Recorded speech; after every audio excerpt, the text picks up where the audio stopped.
ಪಂಚಾಯತ್ ಆವರಣದಲ್ಲಿ ಹಂದಿ ಗ್ರಾಮ ಪಂಚಾಯತಿ ಅಧ್ಯಕ್ಷರು ಮತ್ತು ಉಪಾಧ್ಯಕ್ಷರ ಸಮ್ಮುಖದಲ್ಲಿ ನೆರವೇರಲಿ ಅಂತೇಳಿ ಈ ಒಂದು ಕಾರ್ಯಕ್ರಮದಲ್ಲಿ ಆಗಮಿಸಿದ ಸರ್ವ ಸದಸ್ಯರು ಹಾಗೂ ಪಂಚಾಯತ್ ಆಡಳಿತ ಮಂಡಳಿಯವರು ಹಾಗೂ ವಿಶೇಷವಾಗಿ ನಮ್ಮ ಅಭಿವೃದ್ಧಿ ಅಧಿಕಾರಿಗಳು ಕಡಿವಾಸರು ಹಾಗೂ ಸ್ಥಳೀಯ ಧನ್ಯರು ಹಿರಿಯರು ಎಲ್ಲರಿಗೂ ಈ ಒಂದು ಕಾರ್ಯಕ್ರಮಕ್ಕೆ ಆಗಮಿಸಿದ ತುಂಬ ಪ್ರೀತಿಯಿಂದ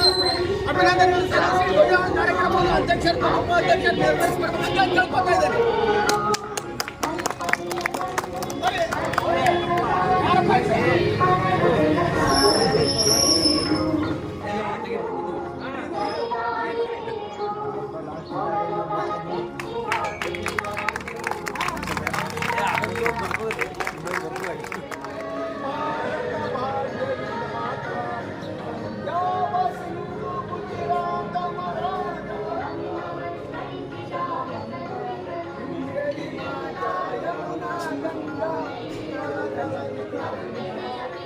जय हे भारत भाग्य विधाता जय हे